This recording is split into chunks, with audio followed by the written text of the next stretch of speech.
Sangye chodang so ki chuk nam la jang cho ba do dak ni kyap su chi dak ji jin suk chi pai so nam ki Drula panchya sangye drupa shok pei. To the Buddha, the Dharma, and the Supreme Sangha, until enlightenment, we take refuge in you. May we, through the merit of generosity and so forth, achieve Buddhahood for the benefit of all sentient beings. Pei.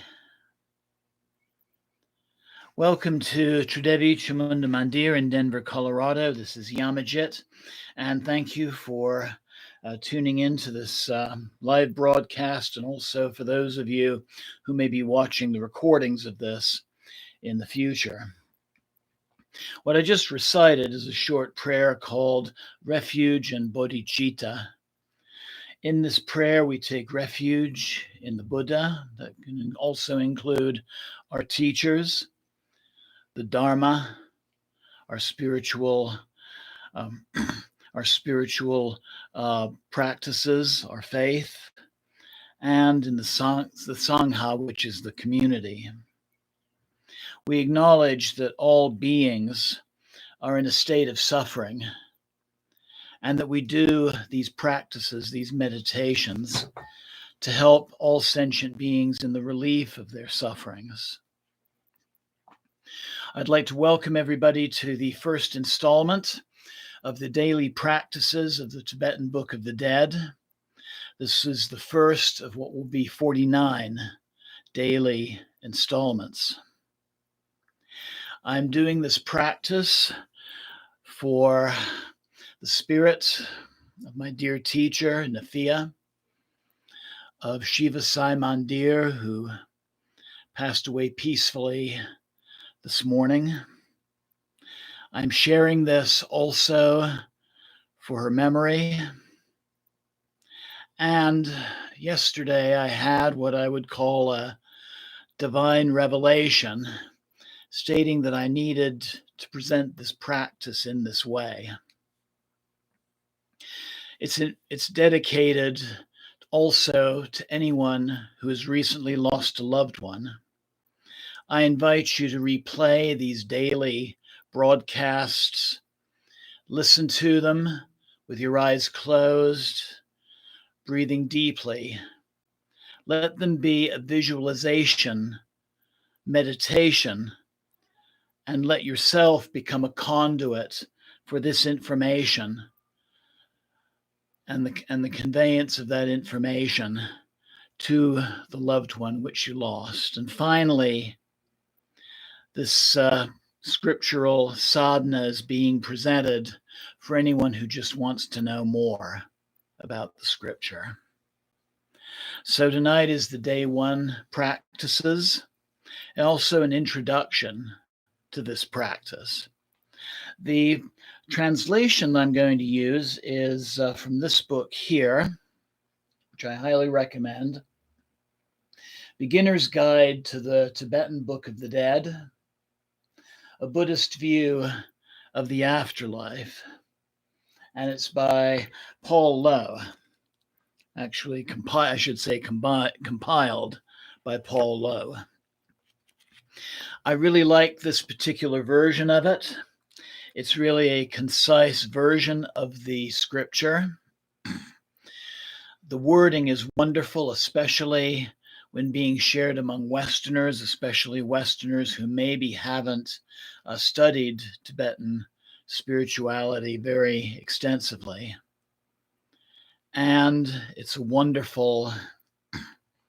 just a wonderful way of practicing this sadhana for those who are in need, both in their bodies and without. So I'm going to start out for our introduction by reading the introduction to this book. And I'd like to say namaste to Kim, who just joined us. This Buddhist text is specifically of Tibetan origin. Buddhism was brought to Tibet in around the 7th century CE, where its ideas were synthesized with the local animistic Bon religion.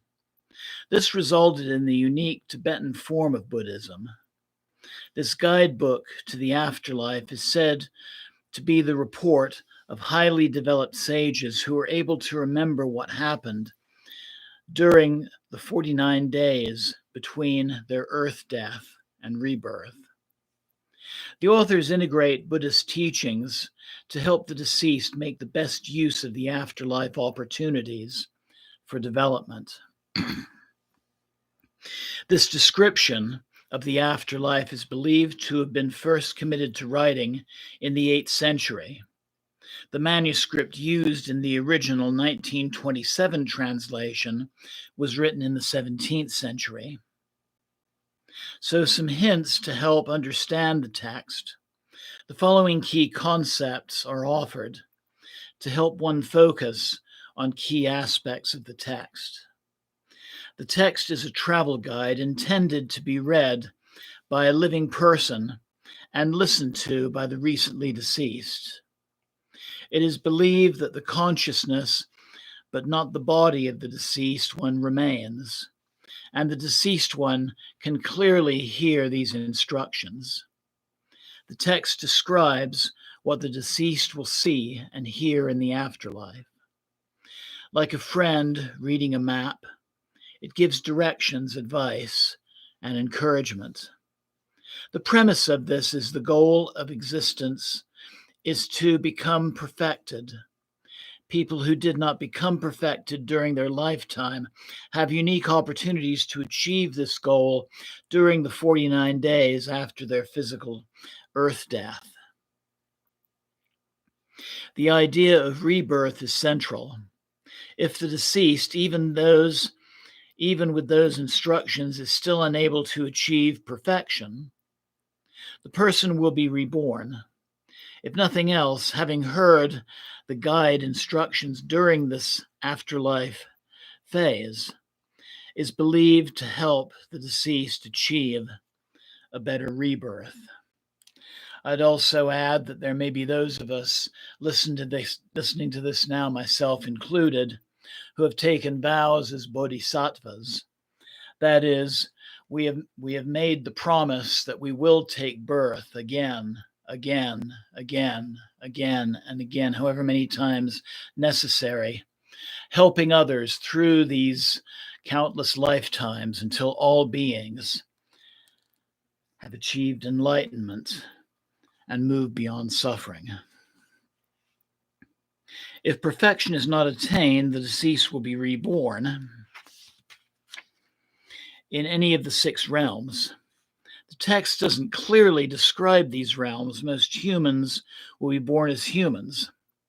The 6 realms are the high spiritual realm, the realm of the heavenly deities, the spiritual realm, sometimes also called the realm of the jealous gods, the human realm, the animal realm, the unhappy or hungry ghost realm, and the hell realm. Remember that the goal of the text is not to be reborn, but to be liberated from being reborn. Read the text with this goal in mind. Most of us, due to our attachment to this life, want to be reborn as humans, preferably right where we left off. So, for example, near family and friends. The last part of the text actually tells us if liberation is not attained, to obtain a good rebirth. The afterlife is mostly a dream state, also known as the bardo, where you confront the good and evil within you. The text repeatedly explains that the images the deceased sees and the sound one hears are hallucinations created by one's own thoughts. These hallucinations, how the individual reacts to them, are dependent on one's good and bad past deeds, as well as their level of spiritual development. It is said that it is best to have read and become familiar with the text before one dies. This is like reading a travel guide or road map before going on a trip. This preparation, along with meditation skills learned during one's lifetime, help the deceased to observe horrifying hallucinations without running away in fear, and to observe beautiful images without trying to possess them. In true Buddhist fashion, the text frequently reminds us, do not be attracted nor repelled. It is the after-earth life state. The physical body is gone, yet the deceased feels like he or she still has a body.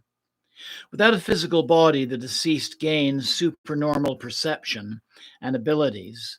The intellect becomes ninefold more lucid. This also includes being able to go anywhere and pass through solid objects. It includes being able to hear the conversations of humans, but the humans are unable to hear the voice of the deceased. The deceased must adjust to this new condition. It is like the images of the afterlife presented in the original movie version of Scrooge.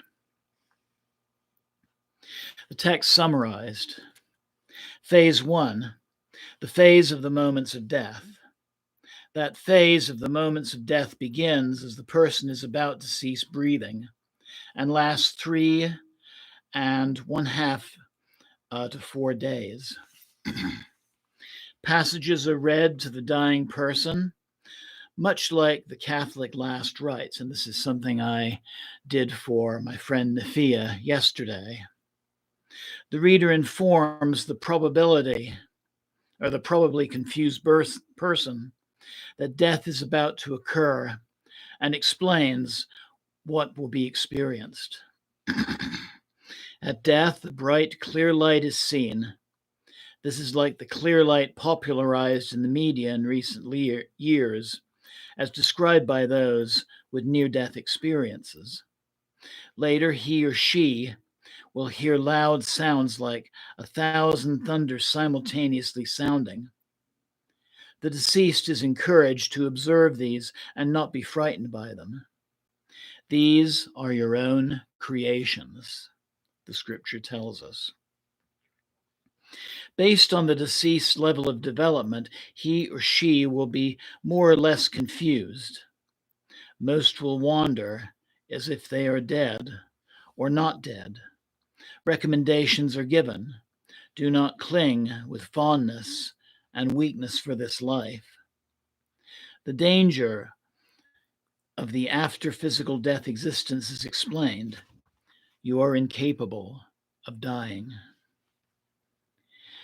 If in this phase the deceased stays composed and understands the lessons taught, perfection and liberation occurs, and after earth-death experience ends. This, however, is very rare. Most do not comprehend and become overcome with fear. Then they continue to wander into the next phase.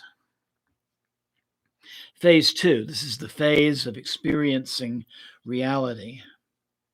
Between days 4 through 10, the deceased experiences various bright lights that change in color from day to day.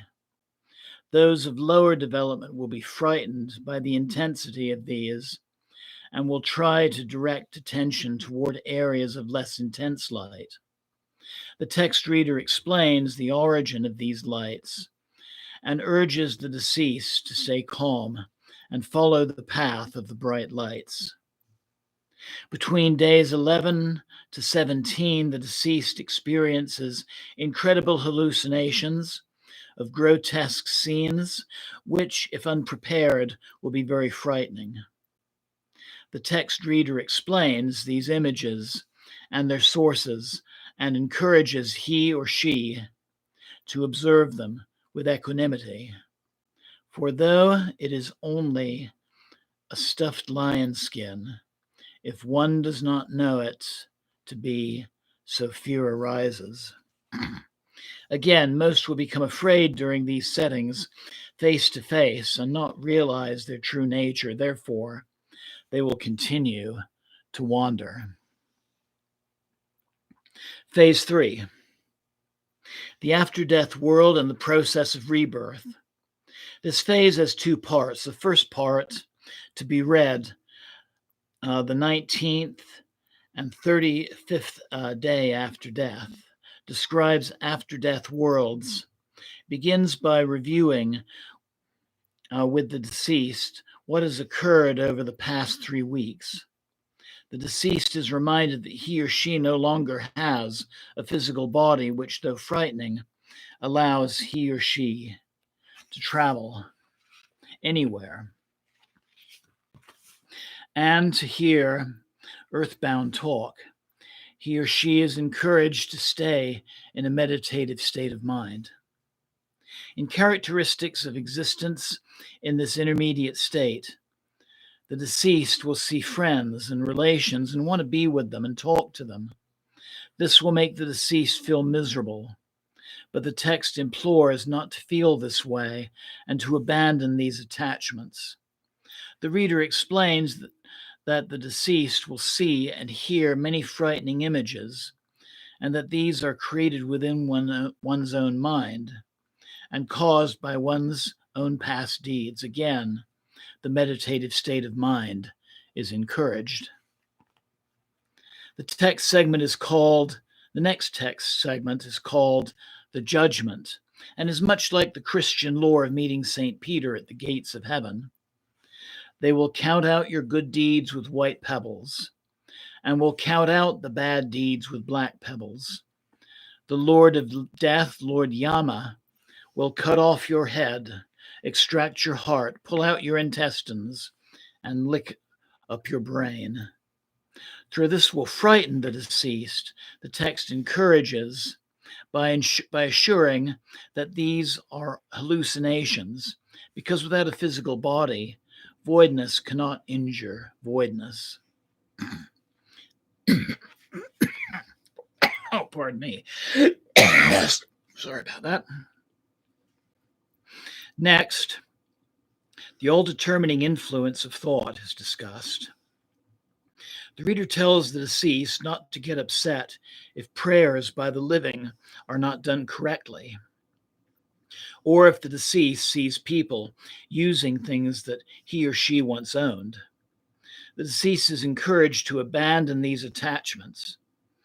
He, she is reminded to maintain good thoughts in accordance with the teachings that they had when on earth.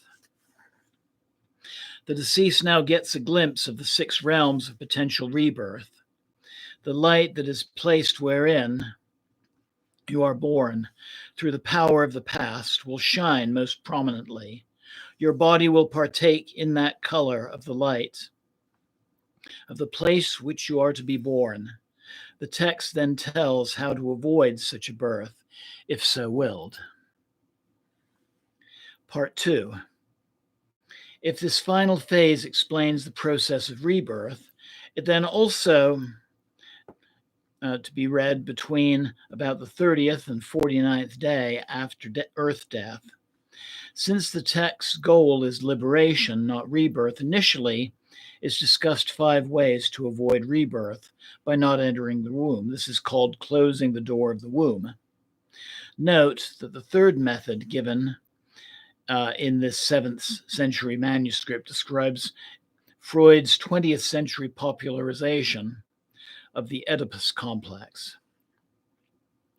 Next, for the vast majority whose path leads them toward rebirth, in this section, the choosing of the womb door, the first visions of the place of rebirth are described, within limitations dependent on one's past deeds, and the deceased still has some power to choose a birthplace.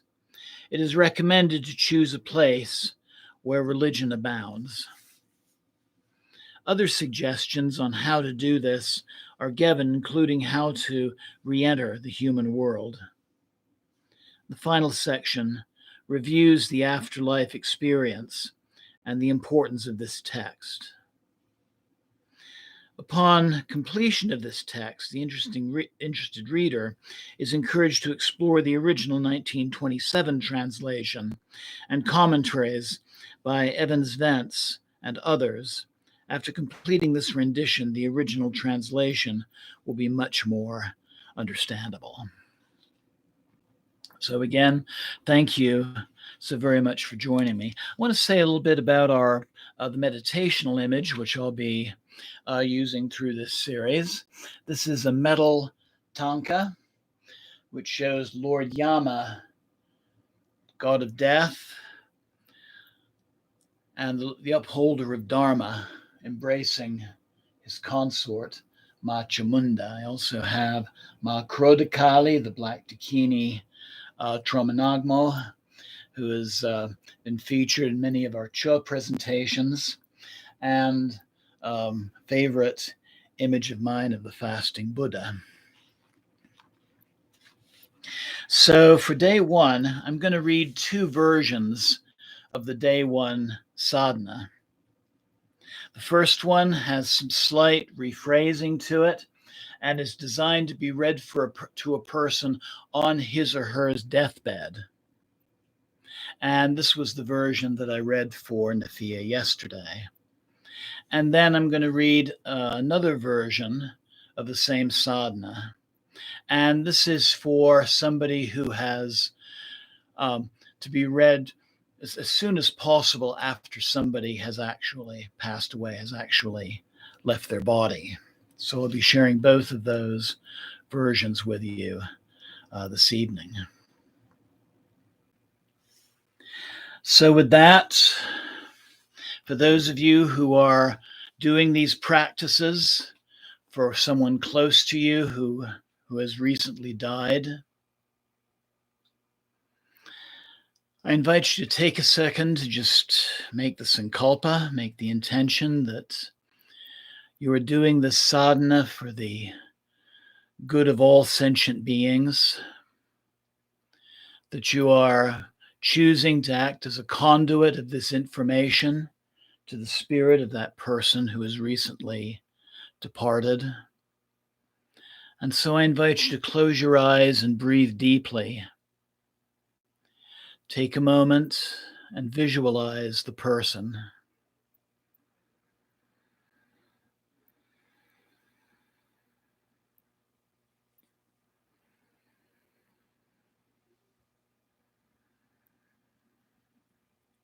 And then let the words guide you in your visualization.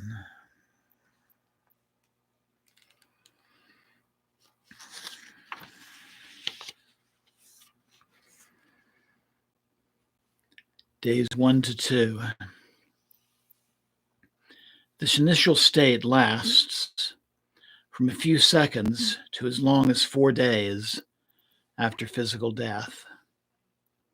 The following should be read as near the dead body as possible, as soon after death has occurred as possible.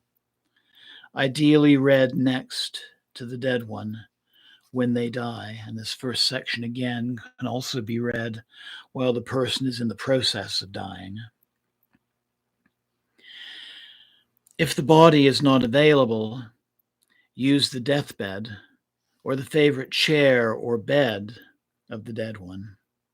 And if this is not possible, read it near personal objects that belonged to the dead one.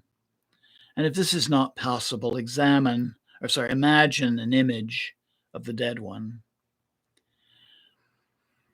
Read the passages many times or listen to them several times in a low and soothing tone. Version 1, to be read to somebody who is in the process of death. O nobly born, and I invite you to silently repeat the name of the deceased.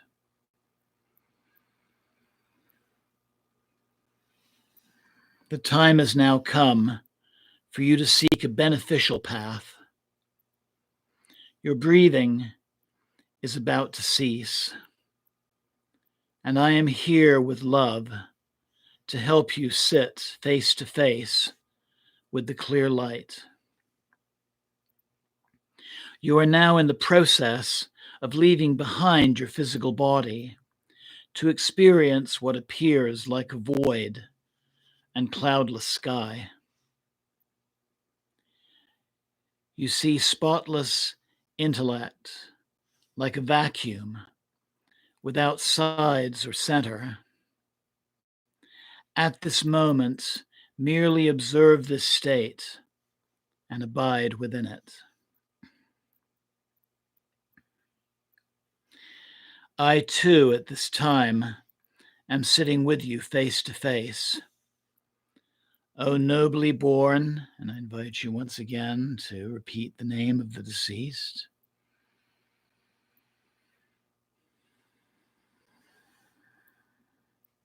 Do not let your mind be distracted. Merely observe the clear light. Recognize it. Experience it.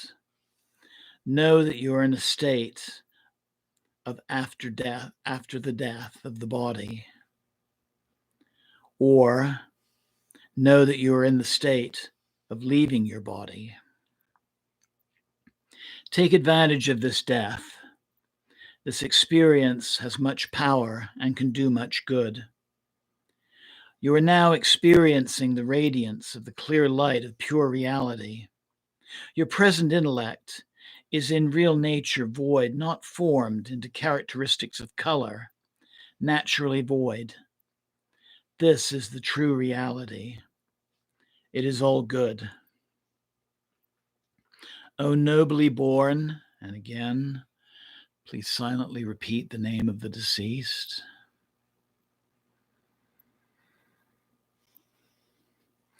That which is called death is coming,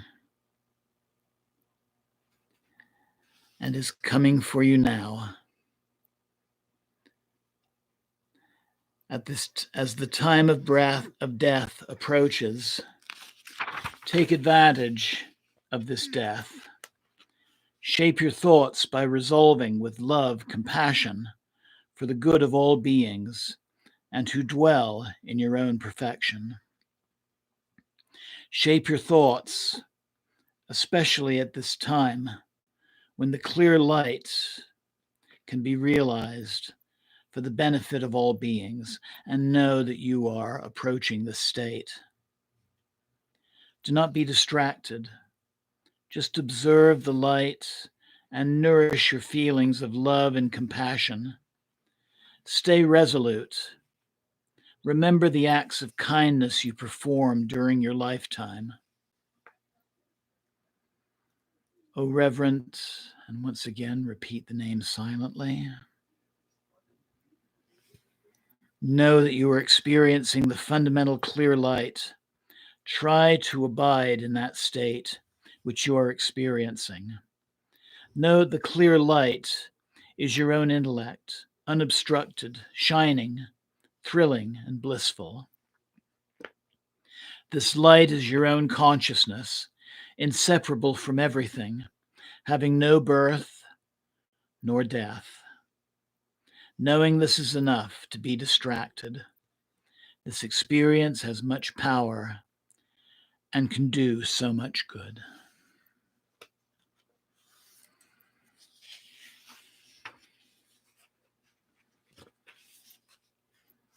Version 2, to be read for one who has just left their body. O nobly born, and then silent, then repeat the name. The time has now come for you to seek a beneficial path. Your breathing has ceased. I am here with love to help you sit face to face with the clear light.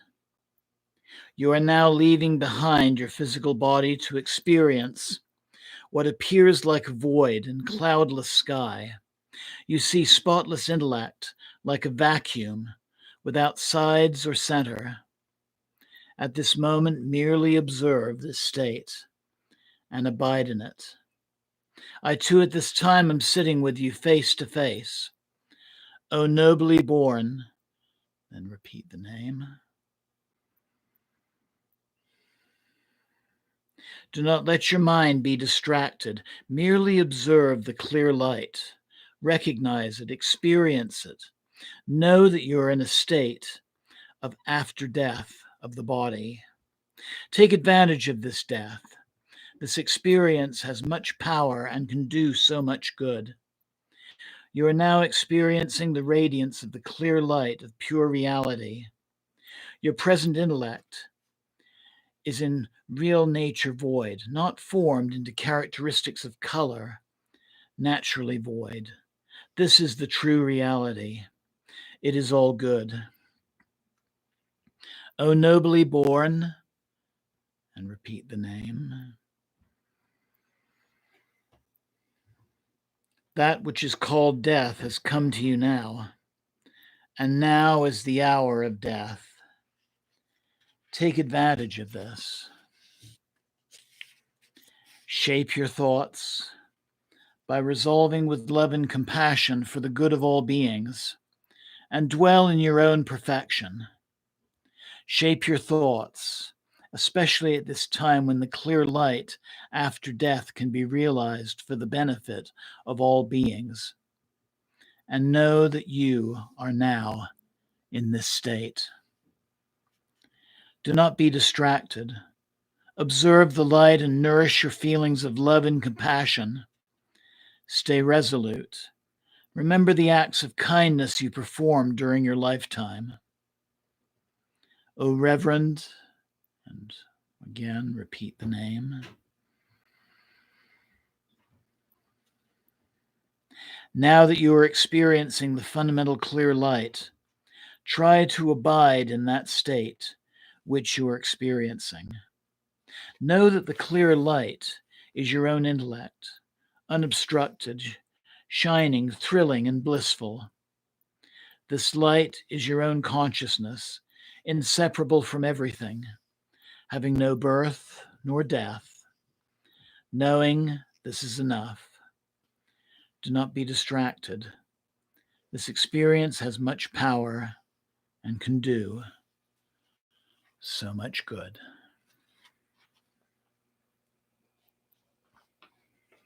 So ends the reading for the first day. So I invite you to watch the remaining, what's now 48 of these installments each day. Monday through Friday, I'll be broadcasting this at 7 p.m. Denver, Colorado time. On Saturdays and Sundays, I'll be reading the installment at noon. I also invite you to join me tomorrow, that's Tuesday, after the day 2 reading, for a meditation based on the scripture known as the Sri Ganga Stotram.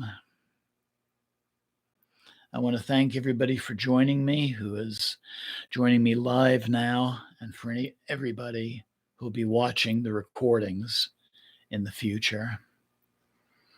Namaste. Blessings always. Thank you so very much. And Jai Ma. Jai Ma. Jai Ma. And thank you once again.